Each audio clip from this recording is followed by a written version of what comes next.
সবাই আওয়াজ করে বলি আলহামদুলিল্লাহ। আর স্টেজে যত বাচ্চা কাচ্চা আছে, পোলাবান আছে, এগুলো সব নামাই দেন। স্টেজে এত মানুষ কেন? নামান স্টেজ থেকে, বাচ্চাদেরকে নামান, ছাত্রদেরকে নামান। এই শোনেন,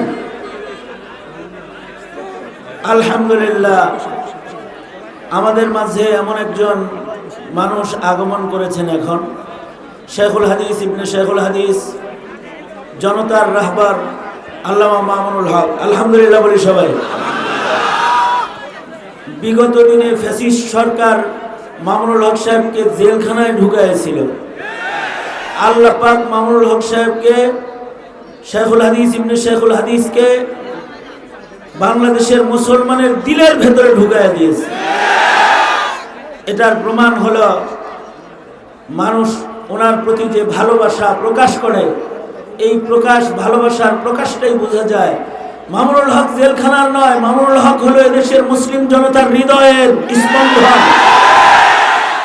সুতরাং মামুনুল হকের আগামী নেতৃত্ব এই জাতির ইসলামের ভবিষ্যৎকে সুপ্রতিষ্ঠিত করবে।